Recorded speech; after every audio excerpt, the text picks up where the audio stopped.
on outsourcing in the days of GDPR. And that's going to be done by Punit Bhatia, Privacy and Sourcing Advisor and author of many books, including Be Ready for GDPR. So Punit is a senior manager with international experience across 3 continents and has managed strategic change and transformation programs in large organizations. He has led GDPR implementation program at ING Belgium and is now part of Privacy Office at ING Group to guide and steer 30+ countries with GDPR compliance. So if you'd like to come up, Punit.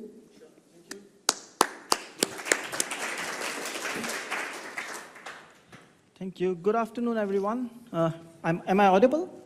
Yes. Okay, that's a good start. So I think first and foremost, I'd like to thank Serge, who had this brilliant idea that I should be here and speaking. So without him, it would not have been possible. And Amanda, I think she's still busy with lunch. She's working. Okay, Amanda and the entire team of IAOP for helping me out. It was really a privilege and a pleasure to get through the process. So thank you. Let's start maybe with a quick question. How many of you think GDPR is a regulation? Maybe raise your hands. Okay, so very few people, but those of you who raised hands, you're right, it's a regulation.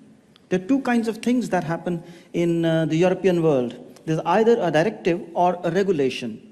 A directive is, it's a guidance, it's a minimum standard, and then it has to be implemented by creating laws by all the 28 or maybe in future 27 member states. So directive does not become a law as is, the countries have to create a law in line with that. And regulation is a law by default, and countries may choose, not necessarily, to make it stricter if necessary on certain points that are allowed. So GDPR is a regulation. Second, maybe a quick scan. Do you think it's a new regulation or it's an upgrade of a previous directive of regulation? Maybe raise your hands if you think it's an upgrade of a previous one. Good. So some of you are quite knowledgeable, so that's good.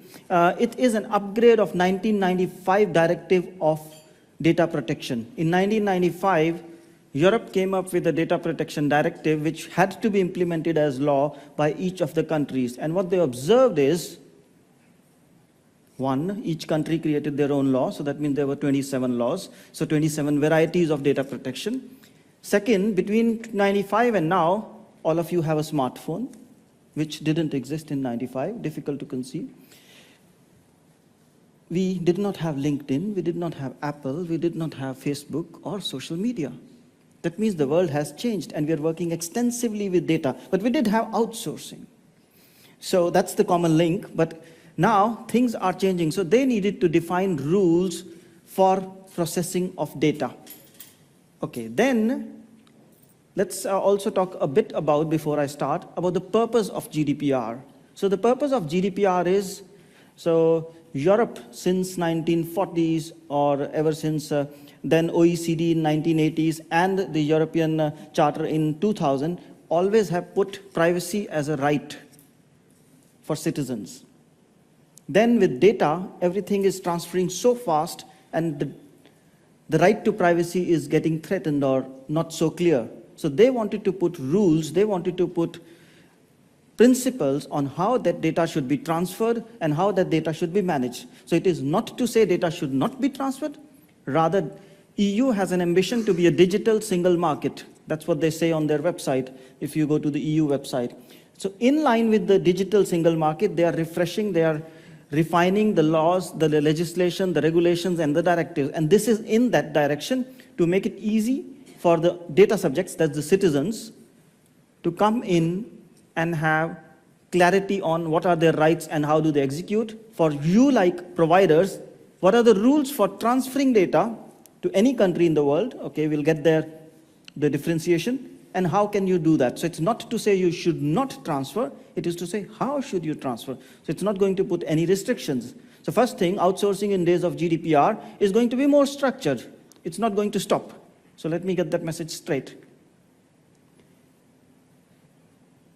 And then we can start. Because these things I observed yesterday and today, and I think these were some messages which you needed, or we all needed too. So what am I going to talk about? I'm going to talk about three things. What is GDPR? Difficult to talk because 270 pages of legislation in 45 minutes, not possible, but that's the challenge I had in 2016 when I went to my lawyer or legal person and said, I need GDPR on a page. And he said, not possible. I said, okay, give me your version. He gave me 272 pages of GDPR. So I read it and I said, I'll give you one version and you have to tell me if it's right or wrong. And since then, I've been using it. Of course, we had good discussion. And I said, no, I need the bullet points. I don't need the full GDPR. And it worked. So that's what we will talk about, GDPR. Then we'll talk about why is it relevant for you or us in this group as outsourcers. And what do you need to do? And then we'll go for question answers. You're free to intervene me in between, but that would mean we will probably not be less strict for me, but I think we'll see. So if there are too many questions, I will park them. Let's start. What is GDPR? GDPR is about processing of personal data. So two important terms, processing and personal. So what is personal? The regulation or the GDPR is quite clear on it. Anything that can identify a person, any person. May I take your example? So your name, your age, your date of birth, your face, your address, and so on, all those are personal, and even your IP address. Because with your IP address, I can find out which mails you were accessing, what was some of the details, let's not get there, and what were you doing. So it becomes personal. So anything that can identify you is personal data. And then comes the question, which is more important for you, what is processing as the outsourcers or providers? Anything you do with personal data is processing. That's my answer. However, if you read GDPR, it's collecting, storing, reading, managing, deleting, destructing the entire life cycle of data. Now, it gets interesting for you guys because some of you say, oh, it's about personal data and we don't process it. It stays in Europe. We have a system which reads it from China, from India, from Philippines, but we don't own, we don't manage, we just read it. But GDPR says reading it is processing of personal data. So that's an important takeaway for all of us. Then let's start to understand the big building blocks, and then I'll come to the key actors of GDPR. Okay, working well. So it's about 12 blocks. First thing, let's take an example of a telecom company. So I go and buy a SIM card, and then I subscribe to some internet services. So I go to a telecom company. They have a legitimate reason, that is, I sign a contract or I buy a SIM, and then they have a reason to process my data. Then they want to do billing at the end of the year or end of the month. That's also a legitimate purpose. So GDPR defines 6 different types of legitimate purposes, and you have to choose one of them. And if you don't, then we have to discuss. And after that, you should keep the, let's say I unsubscribe, I like the other subscriber, other provider of telecom better, and I move from one to the other one, from provider A to provider B. So should the provider A keep my data?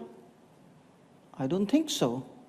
Unless they tell me the law requires them to keep it for 10 years or 15 years, they should, but otherwise not. So do not keep your data any longer than that's necessary.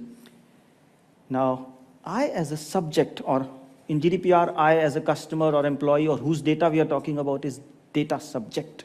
So I'm the data subject. So how do I know that you deleted the data? So I need to have some rights. So there are 7 rights, like right to information, access, and also right to deletion. So if you don't delete, I can come and say, please delete my data. So there are some rights. And if you want to do some fancy things, so I buy that mobile SIM card. You love my profile, I use a lot of data, that's okay. And then you see I do some surfing on Amazon, and then you start sending me offers from Amazon. That's now on the creepy line, because you took my data for providing the SIM, billing was okay, marketing was okay, but now reading that I'm surfing on Amazon or some other sites? No, sorry. You should ask me saying, we like to do some fancy, sexy stuff. Can we do it? So you ask consent. And then you maybe know that I have children and I subscribe another SIM card. Please don't start sending the advertisements to him, but ask me or her. Yeah, see, him, and then you get to know the data, personal data. So that's how it works. And then I don't need to be coming to you and asking all these questions. If I work with a company, I don't want to be going and asking my rights and everything. I want to know upfront what you do with my data. And that's where this privacy statement comes into part. So I should be able to go on your website and say, hey, whatever, www.iop.org, and I say privacy policy, and I should be able to say what data you have about me, what you do with it, why do you do it, who do you share it, why do you share it, and some other questions. And if I have questions, who do I contact? Not always Debbie. Okay, so then it's possible. Everyone is human, systems are systems, sometimes data breaches can happen. If they happen, you should notify the regulator in 72 hours. You meaning, we'll get to who is you. Then your systems and processes should be thinking of privacy by design, meaning from start, not let's put a system and then, oh shit, this is GDPR, let's put some processes. No, before you start. Privacy impact assessment, if you want to do something like you wanted to see which websites I'm scanning, what am I doing in my data packet or data bundle, try to do a privacy impact assessment and then do it and see if my rights are being infringed. Third-party management or data transfers. So if you are transferring data, that's the subject we will talk in subsequent steps, but there are obligations for that. And then create awareness with your employees. And if you don't do this, that's the difference between a directive and a regulation. Directive says you should do this. If you don't do this, the country decides. Like Belgium decided, if you don't follow the data protection directive of 95, you have a fine of 600,000 euros. And most CEOs says, what's the cost of implementing it? 5 million. Okay, we'll pay 600,000 when needed. Generally, not always. But here, the fine is 4% of global turnover, which sometimes turns into billions for some companies, or at least multiple millions, or 4% or 20 million. And that's a bit tricky. 20% for a small company, the company may have to shut. But again, it's not anti-business. If you follow the rules, you will not be asked to shut and you don't have to worry about 20 million. And who does it apply to? It applies to all individuals who are in EU.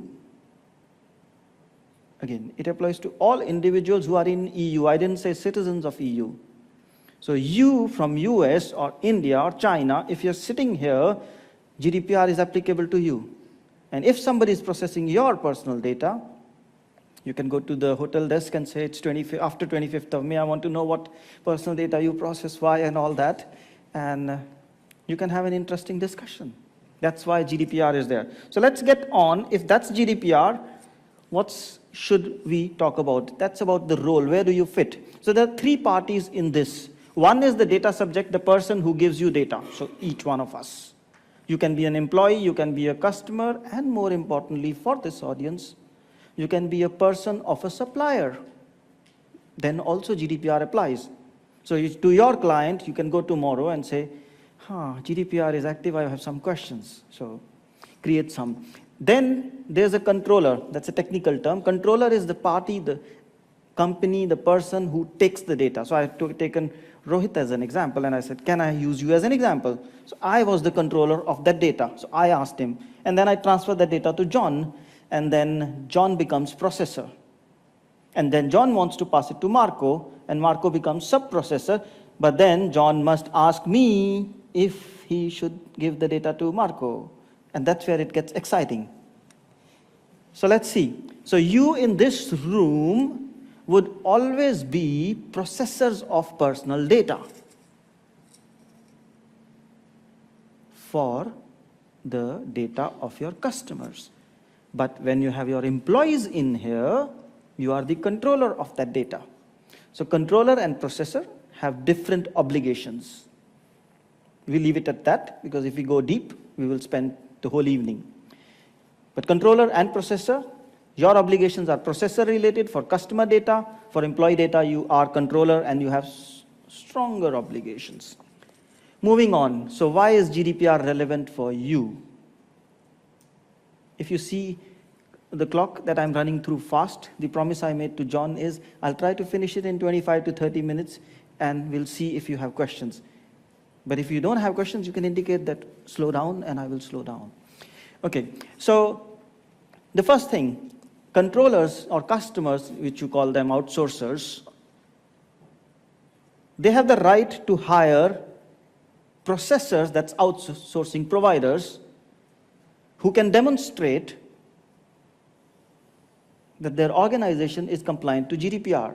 So I as ING or I as Proximus or Belgacom from here can come to you and say, hey, are you compliant with GDPR? Can you show me? So that's a question I can ask. And if you cannot, then I'm entitled to do an RFI and RFP because I'm accountable. Next, I will not engage with the processor. So you, when I outsource to you, like I was giving John transferring data to Marco or something. So if you take my data and you want to hire a subcontractor, that's okay, but you should inform me in writing. Why do they do that? Because it is so messy. You take my data in India, then you give it to subcontractor, then to somebody, and in the end, nobody knows where the data is. So there needs to be some lineage, some traceability of data. Okay, and if I'm being audited as a company in Europe, then you as processor, you as the outsourcing provider would support me. It's logical. You cannot say, no, you gave me my data, now forget me. I pay you, and if I pay you, I'm entitled to ask you some questions or ask you for some support when my data protection authority is asking questions.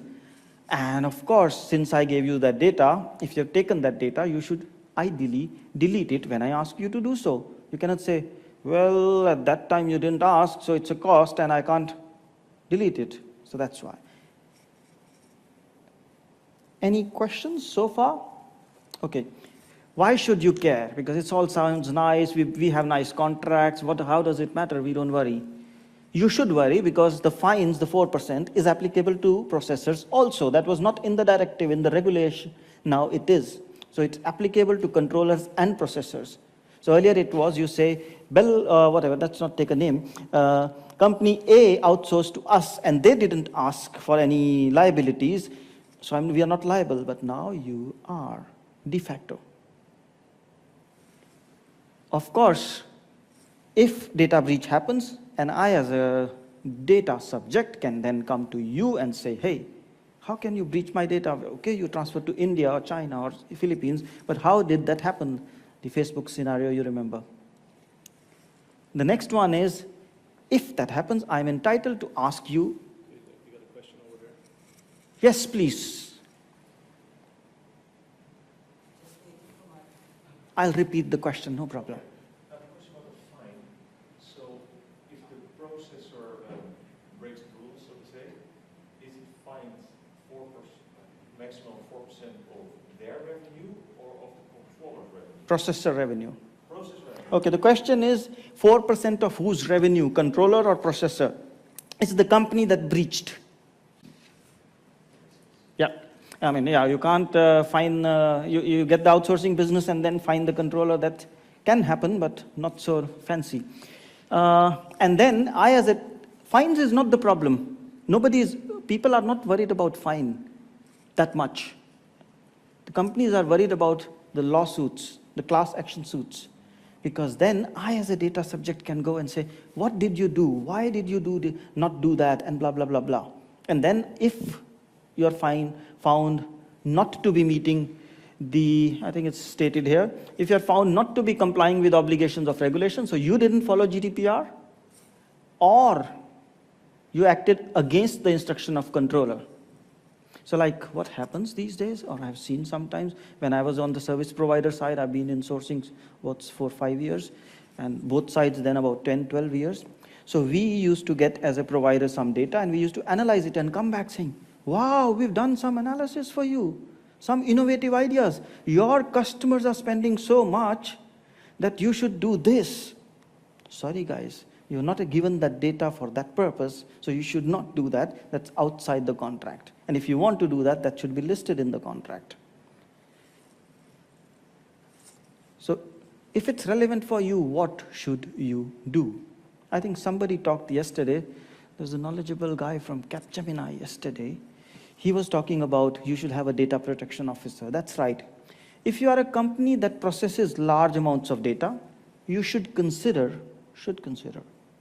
appointing a data protection officer. You may choose not to, but then you should be aware of why you don't choose not to. Then my recommendation is define a data protection policy. GDPR is a large legislation. It's a set of rules, guidance, principles, which provides you the floor, but not how to construct the building. So you should make sense out of that and not let each of your employees or each of your offices in global companies interpret GDPR. You should interpret it for once and give it to them as a policy. Not 272 pages, maybe 10, 12, 15 pages, ideally, so that it's easier for them to understand. Once you have done that, I think the step 3 would already also be triggered by your customer saying, please update your contract. If not, please do it. Otherwise, anyhow, regulation is applicable. Amend your templates. Large companies like to have templates of contracts. So when I say amend your templates, GDPR says if you're going to sign a contract and that has data processing agreement, that has data transfers on personal data, you should have a data processing agreement. Now, what is this data processing agreement? So GDPR defines, we said data transfers are made easier. So there are 2 categories of countries. One are adequacy countries. Adequacy country means countries where EU believes and have certified data transfer to those countries is safe. And then there are non-adequate countries. Most of the outsourcing countries are in the non-adequate part. So what you need to do is you need to make sure each and everything is written in the data processing agreement, what they will do, what they will not, what they will do, what they shouldn't do, how will they inform you of data breach, what security they put in, and so on and so forth. That's the contract that you need to have. Then it's a good practice to have a list of an inventory of a repository of data. So saying with customer X, I keep this type of data because, and in this system, and for as many years. Why you should have it? When a data breach happens, hopefully not, but it will happen once in a while, then you can go back and say, hey, in this system happened, but a very similar system exists in my company, and then I should plug the breach over there or take the lessons learned and implement. That's one. Second, if breach happens and the customers are asking you questions, then you are able to answer them better. And if the regulator is auditing you, you are also able to answer those questions better. So it's good to make an inventory of data. Next is, of course, you should not process data for anything other than legitimate purpose, and in a processor role or outsourcer role, outsourcing provider role, it's the contract. So what says the contract, just do that. Don't, you generally say outperform, but within the limits. On SLAs, but not on the processing activities. That's the most important thing. Then, of course, if you have a data breach, notify the client. And I said earlier, data breach has different rules for controller and processor. In your case, as a processor, you don't need to inform the Data Privacy Commission. You should only inform the controller, your customer. And if you are a subcontractor, sub-processor, you should inform your processor. So you don't go to the data authority or the data subject directly, only to the controller. It's their responsibility. They decide if they should or shouldn't. Of course, have a privacy statement explaining that how you deal with privacy in your company. Yes, once the data is no longer needed, please delete it. Don't keep it. Inform your controller. Train your staff and adapt your processes if needed. You will need it. But look at which processes need to be modified, which processes need to be refined, and do that. If you do all this, you will certainly be very close to GDPR ready. There may be a few things which your data DPO, data protection officer, can guide you, but these are the big ticket items you should do. And then you should do one more thing. Whatever decisions you make on each of those 10 items, whatever decision, to do or not to do high level or to do detailed, to put a process or not to put a process, keep a record of it, why you choose to do so. Because if you are audited, if you have a breach, and if you are questioned, that will serve as an evidence saying we chose not to do this because of this reason, and that was it. And then the regulator would generally say, that was a wrong choice, please fix it. But if you say, yeah, we chose not to assign a DPO because it was expensive, or I don't know why we didn't assign, there was a new the CEO at that time, and I don't know what he chose and why he chose. That's not a smart answer, and that will not help you. So make an evidence of whatever you do. Like, take an example of IAOP, you have European customers and so on. So make some decisions and say, you don't assign a DPO because blah, blah, blah. You make an inventory, blah, blah, blah, and what you do or not don't do. So do that. And that's the most important thing as a provider, evidencing. And then, if you've done all that, you must do this. Go out, inform your clients in Europe and everywhere else that you care about data privacy. You are serious about data protection. You have put the policies, you have put the procedures. You've done the necessary. It may not be perfect, but you focus on it. It's important for you. Tell them openly. Ask them to read your privacy statement and say, no problem, give us feedback. If it's not, it may not be good, but we've done it. So be proud of that, share that. And if need be, because some customers or sourcing managers like me would say, I like to visit you and see that everything. So say, come visit us, no problem. With an attitude that we can improve it. Because GDPR is about two things, two principles. Accountability. You do the right thing as a company. You follow the rules. And transparency, that you tell that you followed the rules. You tell them that, yes, this is how you do it. So don't shy away from that. That's in short my message. So thank you. And maybe if you have questions, you can ask them now. So there's no restriction now. And I think we've been reasonably well on time. Thank you. Yes, please. Can we have the mic there? Okay, that side. Oh, maybe, yeah. Maybe we need a couple of mics then. Yeah, okay. Yeah, many, many thanks, Punit. A great presentation, and it is interesting, actually. The first conversation I had when we came here on Monday with Debbie and the team was GDPR, who understands what? and we've been going around in our organisation for quite a while to try and get our heads around it, and I suspect from the conversation I've had, we're not the only ones, so it's really good to see you present it in the way you have. Obviously, one of the thoughts is, certainly in the UK, the magic date was 25th of May, which was just over a week and a bit ago. And there's a question going round now, which is following on from the fact that many organisations have sent out emails asking people to opt in, presumably along the lines of seeking permission for your personal data to be held. Do you know what the situation is now? If people haven't done that, are they still able to write out to people who are on their database and say, we would like you to opt in? Or are they already in breach of GDPR if they actually do that? I think there are two parts to it. As a customer of a company, you are entitled to process certain amount of data, like we were talking about telecom company. So billing, contract, provision of services and all that, that's legitimate activities. You don't need consent for that. You don't need an opt-in. Now there's a fancy stuff, some personalized marketing, reading the data, sharing the data with third parties. For that you need consent. And if you haven't had consent, I'm expecting that the company has stopped processing that personal data.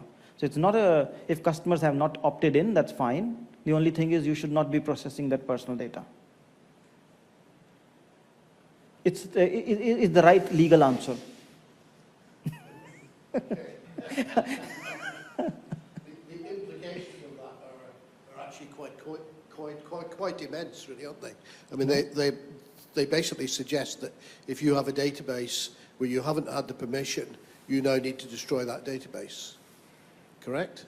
And no. This is actually not of customers, but of prospects, people you want to mail, people you have old information for marketing purposes. Presumably, you are not allowed to do anything with that data, and you should remove that data. No. Now we are changing the question.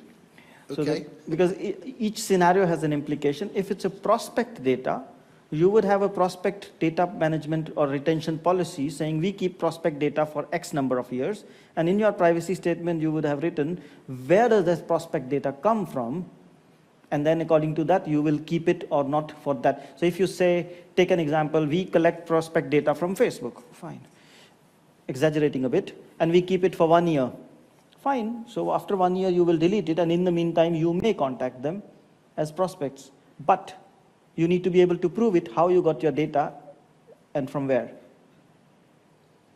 With consent or without consent? Is consent from the prospects important? Is a consent of the prospect something that is under GDPR or? Yes. If you have reason, I have given you my data for a reason and you're doing that. Like, let's take the example of IAOP. I gave them my data, they contacted me, okay, that was before GDPR, and now they have my data. So that's perfectly legal. Now, next month, they want to publish an article based on this presentation. But they have my consent already, so that's okay. If they did not have my consent, it's a matter of sending me an email and saying, do you agree? And that's it. So it's consent. There is consent. There has to be consent. But you mentioned, for example, theoretically that prospects are gained through Facebook and defined with an internal policy. Then you have a difficult case of justifying why did you get it from Facebook and why do you contact them. And if you have a difficult prospect, he will use his rights and you'll need to answer his or her questions. Okay. And a very difficult one would go to the regulator. But, yeah. It's a gray zone. No, it's not a gray zone. GDPR is clear. You should not process data if you don't have a reason and if you don't have collected it legally. We had a question there. Yeah. Yes, Punit, thank you very much for this very clear presentation. It's enlightening in many ways, I have to say. So I'm just, perhaps theoretically, but I'm wondering about the following. If you are a processor, I can imagine that you would be having data from multiple sources, right? So from multiple controllers. Right. So suppose you would not be compliant with GDPR and you would be making the same mistake, whatever it is, multiple times. Yes. Is there a theoretical risk that you have to pay the 4% multiple times, being a processor? Theoretically, yes, but practically you'll be fined one time 4% if you are in breach of multiple things, and not only one time, but even after notification and guidance from authorities saying, please fix yourself. So theoretically, yes. Okay, but your expectation is that it's pure theory and it's not really going to happen anytime soon? No, the 4%, let's look at it. Objective of GDPR is not fines. Objective of GDPR is accountability and transparency. If you're not fulfilling accountability, not fulfilling transparency, and then you will be audited, then you will be warned, you've been warned multiple times, you keep having breaches, and then of course the 4% can be activated. But the idea is to make you accountable and transparent, not to fine you. At least that's what I have heard, and when I've spoken to regulators, that's what they tell us.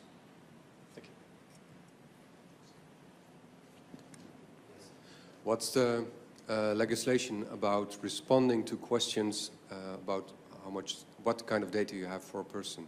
Okay. So if I would ask you to show me the data you have on me, how long do you have time to do this? Okay. So there are 7 rights, 7 kinds of questions you can ask. Right to access, so please give me my data. Right to information, what data you have about me. Right to consent, right to withdraw consent. Right to be forgotten or deleted, please delete my data. Right to object, please stop processing my data. Or right to restrict processing, please don't do this part of the data. So there are some 7 rights like that. Each one of them, you have to answer them within 30 days, unless your country is changing that limit. GDPR is 30 days. If you cannot answer them in 30 days, you have the right, you have to go back to the data subject and say, we need 60 more days to get back. And I think in 90 days, you can pretty much find out what data you have in your company. And if you can't, then there's a serious problem. So 30 days minimum and 60 days after the notification. That's what I remember, but that's how it is. Okay, so if you have a big customer base, you should have some system in place to extract the data and supply it to the... Okay, now we are talking different things. There are two things. First time I can come and say, hey Aryan, what data you have about me? So you give me a general answer saying, I have your name, age, date of birth, blah, blah, blah, blah, blah. So that's a standard answer you can, Okay. What do you do with it? Still hopefully standard. But then I'm a difficult customer. I say, yeah, but you say you have this data. Can I have that data with me? All that data. Then you give me that data. And then I'm still a difficult customer and I invoke the right to data portability because I don't like to work with you, I like to work with them. And then I say, can you transfer my data there? And I say, the systems are not connecting. So please have your data in a USB or something. And that's when you need to take an extract from it. But then also you need to define rules. And I don't think in processor case those rules will be applicable because you are working for controller, so you don't transfer data yourself. But if you are a controller, then you say, the data that is provided by me, not the analytics, the competitive intelligence, and the customer profiling you did, that should be excluded. So the data that I gave you, you gave it to them or to me so that I can go there. So that's how it works. 30 days plus 60 days more. Thank you. But the best answer always is, have you read our privacy statement? But make sure there is one and that clearly explains.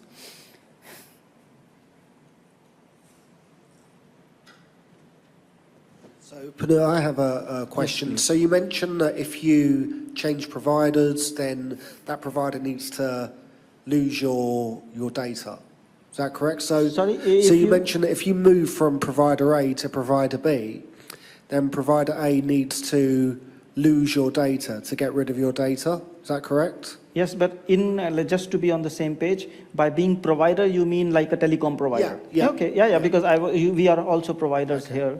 So is there a grace period where they have a certain amount of time to lose your data? Because if I say to my telecoms company, I'm leaving you, there may be, further correspondence in order to close the account or whatever it may be. So is there a period where, whether it's, 3 months or something, they have to finish with you? Okay, so that's a very good question.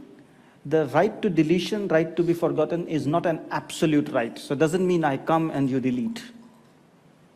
As I said, GDPR is a set of rules, principles, based on which you need to decide. So GDPR does not define 3 months, 6 months, 6 years, or 10 years. There would be, if you are talking to a telecom provider or a bank or an insurance, they would have a regulation or a directive which says after how many years they should delete data. So it won't be 3 or 6 months, it's generally 7, 10, 20 years. Okay. So you go in line with that, and then when you exercise your right to delete, they will say, sorry, Jean, we have a policy of 20 years because of this law. So after 20 years, please come back and we will delete your data. Or they will assure you, be assured it's safe, we will not use it. Like in Belgium, what they have is, for employees, they have a policy after you leave the company, so you leave at the age of 35. When you retire, you can come back and saying, I left your company at the age of 35. In my age 32, you calculated my pension, but I believe you calculated it wrong. So you have that opportunity at the age of 67. So after retire, 65 is, I think, the retirement age, and then 2 years more to come back. So essentially, if I'm leaving at the age of 35, you will have to keep my data till I'm 67. So it doesn't make sense that at the age of 36, I come back and say, please delete my data. You will not. You will give me this law. So data retention, data deletion is a separate directive, and there are other industry-specific laws. It's in function of that. And when you don't have any law, then you apply a generic principle that in our company we delete data at the end of customer life cycle after 10 years or something like that. Because GDPR, that's determined by the Privacy Commission, and they did not want to intervene into all other regulations or the industries.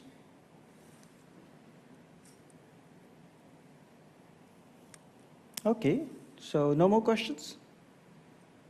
That was easier than what I thought. Thank you. Thank you. Thanks, John. Thank you.